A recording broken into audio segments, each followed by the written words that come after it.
제72차 정책 조정회를 시작하겠습니다. 네, 돌고 돌아 결국 도로 윤회관 선관위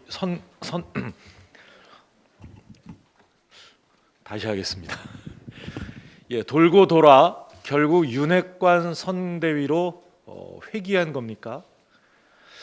실무형 선대본부로 포장했지만 끝내 윤회관을 위한 선대본입니다. 서울대법대 검찰 선배인 권영세 총괄본부장이 총대를 맸습니다. 검찰권을 사유했던 윤석열 검찰총장의 관성은 달라진 게 없습니다. 윤석열 후보의 발등에 불인지 윤핵관의 만시지탄인지는 모르겠으나 그나마 어제 회견에서 건질만한 것은 토론 의사를 밝힌 것 하나입니다. 이제라도 토론의 중요성을 깨달았다니 다행이라고 생각합니다. 늦은 만큼 당장 나서시길 바랍니다. 실무진에게 토론 준비를 지시했다면서 또 토론을 피해서 도망다닌다면 그것을 이해하는 언론과 국민은 더 이상 없을 것이라는 걸 명심하시기 바랍니다. 오늘도 우리 이재명 후보는 홀로 정책 토론에 나섭니다. 잠시 후 11시에 한국행정학회, 한국정책학회, 중앙일보 초청 토론회는 물론이고 온 국민이 시청하는 저녁 9시 MBC 100분 토론도 홀로 출연합니다. 하루빨리 양당 대선 후보 간에 국민과 민생의 아픈 지점을 찾아 이를 치유할 방법을 논의하는 생산적인 토론이 이루어지길 희망해 봅니다. 어제 코로나 극복 신년 추경 연석회의를 열고 소상공인과 피해업종에 대해 두텁고 신속한 지원을 위한 논의에 착수했습니다. 직접적인 피해뿐 아니라 간접적인 피해를 입은 업종에 대해서도 지원해야 한다는 데 의견을 모았습니다.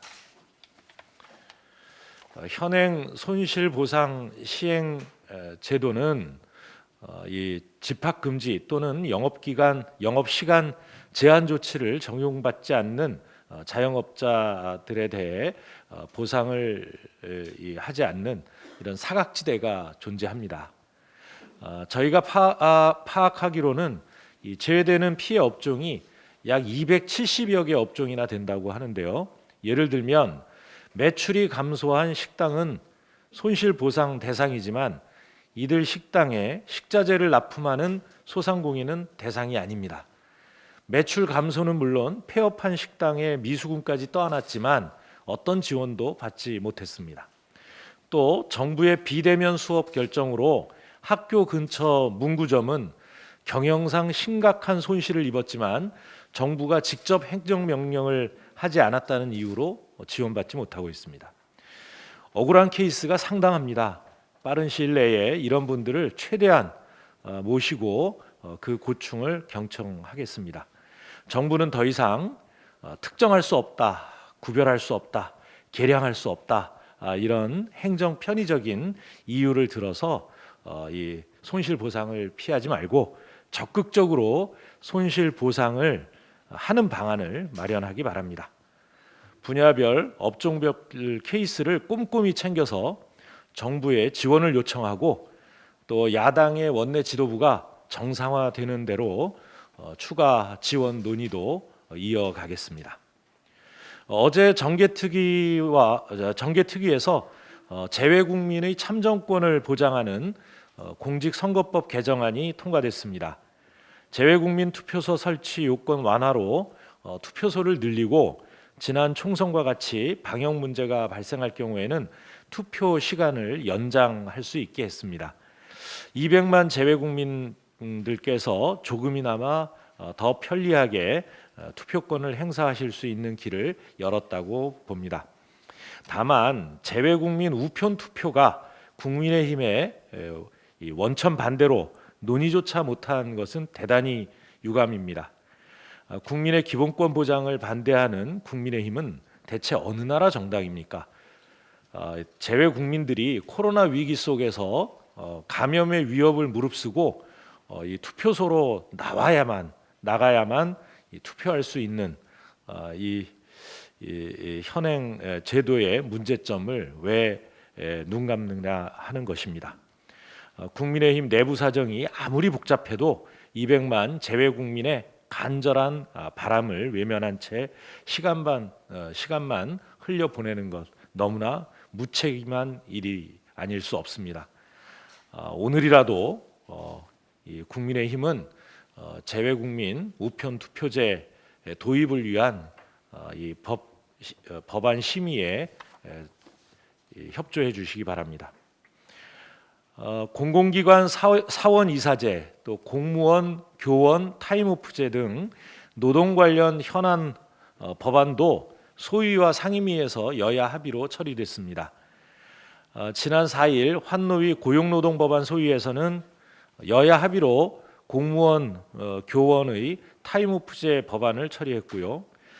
기재위 안건조정위원회도 여야 합의로 공공부문 사원 이사제를 통과시켰습니다. 또 어제는 기재위 전체회의에서 이 사원 이사제 법안이 통과됐습니다. 공공기관의 경영에 대한 구성원의 의견을 대변할 수 있는 보다 확실한 채널이 생겼다라고 하는 점에서 경영의 효율성과 합리성을 제도하는 데 도움이 될 것이라고 봅니다. 여야 합의로 처리된 만큼 앞으로 원만한 이 법안들의 처리를 기대하겠습니다. 이상입니다. 네, 다음은 박완주 정책위 의장님께서 발언하시겠습니다. 네, 단계적 일상 회복에 대한 기대감은 실망감으로 바뀌고 연장된 거리두기의 절망감으로 변하고 있습니다. 다행히 확진자 수는 줄어들고 있습니다. 그러나 엄동설한 길거리에 나온 자영업자들은 정부의 방역 지침을 지킨 죄로 빚만 늘었다고 한탄을 하고 계십니다. 지난달 발표된 2020년 소상공인 실태조사에는 코로나19가 가져온 소상공인 자영업자의 고통이 그대로 드러나 있습니다. 사업체당 영업이익은 무려 전년 대비 43.1%가 감소하였다고 합니다. 특히 예술, 스포츠, 여가업은 무려 마이너스 85.2%, 교육 서비스업은 마이너스 66.4%, 숙박, 음식업은 마이너스 56.8% 감소했다고 합니다. 코로나19의 직격탄의 결과라고 밖에 할 수 없습니다. 올해 8.9% 확장 예산을 해놓고 추경 얘기가 나오는 것이 과하다는 지적이 있습니다. 올해 8.9% 확장 예산을 처리할 때는 코로나 확산이 이 정도로 확산될 거라고 정확하게 예측하지 못했던 것도 사실입니다. 2000년대 들어 추경이 연초인 1분기에 통과된 것이 지금까지 2번인데 그게 다 선거철이었다고 지적하는 목소리도 있습니다. 그 2번이 2020년, 2021년도로 코로나19로 인한 민생구가 극에 달하는 시점이었음에도 민생보다 선거가 먼저 보이는 듯해 안타깝습니다. 선거 때문에 당장 눈앞에 민생구를 보고도 못 본 척할 수는 없지 않습니까?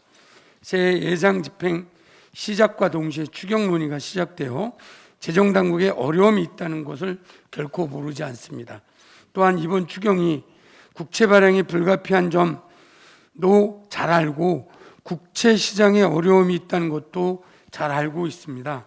그러나 3년째로 접어든 코로나19 전국에 이제는 더 버틸 힘도 없다는 소상공인 자영업자에게 제대로 된 보상과 경제 활력을 제고하기 위한 재정의 힘이 꼭 필요한 때입니다.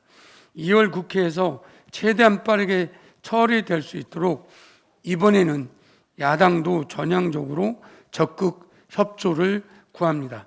지금은 오로지 민생의 어려움을 두텁고 더 빠르게 더 넓게 해소시킬 방안 마련에 야, 정 모두의 힘을 모아야 할 때임을 잊지 말아 주시기 바랍니다. 세계 최대 IT 가전 박람회인 CES가 어제 5일 개막하였습니다. 현지 시간 7일까지 미국 라스베거스 컨벤션 센터에서 열리는 이 지상 최대 IT 가전 박람회는 가히 미래와 혁신의 용광로라 할 수 있습니다. 심사를 거쳐 그 혁신성을 인정받은 기업만이 참가할 수 있는데 한국은 주최국 미국의 1,300개사 다음으로 많은 500여 개사가 명단에 이름을 올렸습니다. 이 역동적인 행사의 올해의 주인공은 한국이라 해도 과언이 아닐 것입니다. 코로나19 재확산으로 인해 전체 참가자 수가 2년 전 4,515개사에서 2,200개사로 절반으로 준 것에 비해 우리나라 참가 기업은 2020년 309개사에서 오히려 늘어난 것입니다. 한국 역대 최대 규모라 할 것입니다.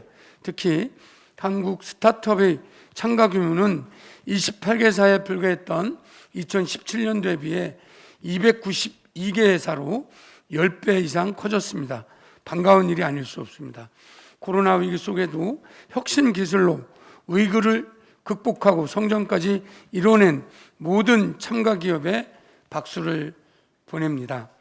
민주당과 이재명 후보는 우리나라가 포스트 코로나 시대 선도국가의 지위를 선점할 수 있도록 신기술, 신산업 육성에 지원을 아끼지 않겠습니다. 이상입니다.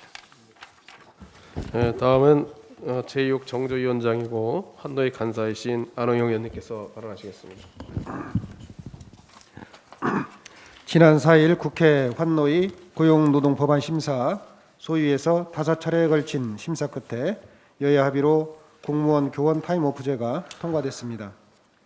공무원 교원 역시 같은 노동자임에도 법에 의한 차별을 받는 현실을 대전환하기 위해 모처럼 야당도 한 목소리를 내주어 법안 처리에 급물살을 타게 된 것입니다. 그동안 이재명 후보는 타임오프 법안 처리 의지를 밝혔고 민주당도 여야 합의 처리를 위해 인내심을 갖고 법안 처리를 위해 노력해왔습니다. 그러나 국민의힘은 법안 소위가 끝나자마자 무책임과 불성실한 자세로 의사일정 자체를 혼미하게 만들고 있습니다. 야당 소속 환노위원장이 전체회의 일정을 확정하지 않아 이번 임시국회 내에서 처리가 불투명해지고 있습니다. 공무원 교원 노조 전임자의 타임오프제 도입에 대해 윤석열 후보는 지난 12월 15일 한국노총을 방문한 자리에서 국민이 수용하고 받아들일 수 있는 내용까지 포함해 첫 발을 내디는 게 중요하다면서 찬성 의사를 밝힌 바 있습니다. 그러나 여야 합의로 첫 발을 떼었지만 전체회의 개최에는 국민의힘은 모르쇠로 일관하면서 발길을 붙들고 있습니다. 국민의힘은 법안 소위에서 합의 처리한 것까지가 윤석열 후보가 말한 타임오프 도입의 첫 발이었는지 되묻지 않을 수 없습니다. 그렇지 않다면 공무원 교원 노조법 처리를 미루고 있는 이유가 무엇인지를, 또 야당의 대통령 후보가 찬성 의사를 밝힌 법안에 대해 말 따로 행동 따로 이중적 태도를 보이는 까닭이 무엇인지를 분명하게 밝혀야 합니다. 대한민국 헌법은 공무원과 교원도 당연히 노동자로서 노동 기본권을 보장하고 있습니다. 그러나 공무원 교원 노조법은 일반 국민의 노동조합 활동을 보장하는 노조법과 달리 타임오프제를 보장하고 있지 않습니다. 더 이상 지체할 수 없습니다. 노동 대전환이 필요한 이 시간은 국민의힘의 시간이 아닙니다. 국민의 시간, 노동자의 시간에 맞추어 전체회의 개최에 국민의힘의 책임 있는 자세와 책무를 다할 것을 요구합니다. 이상입니다. 네, 다음은 김승호 의원님께서 발언하시겠습니다. 어제 국민의힘 윤석열 후보는 처인 김건희 씨의 허위 학력, 허위 경력, 허위 수상과 관련해 김건희 씨가 형사 처벌될 일은 없을 것이라고 말했습니다. 이는 전직 검찰총장으로서 검찰에 공개적으로 수사 가이드라인을 제시한 월권 행위입니다. 하지만 김건희 씨가 허위 이력으로 대학에 채용되어 급여를 받은 행위는 사기죄에 이미 분명합니다. 최근 2020년 8월 25일 부산지법 동부지원 판결에 따르면 허위 이력서를 제출하고 학원 강사로 15개월 근무하면서 급여를 받은 강사는 사기죄로 기소돼 징역형의 처벌을 받았습니다. 재판부는 허위 경력이 기재된 이력서를 제출하여 학원 강사가 된 것 자체가 사기죄의 기망행위에 해당한다고 판단했습니다. 또한 2007년 당시 동국대 조교수 임용에 허위 학력을 기재한 신정아 씨 역시 징역 1년 6개월을 선고받았습니다.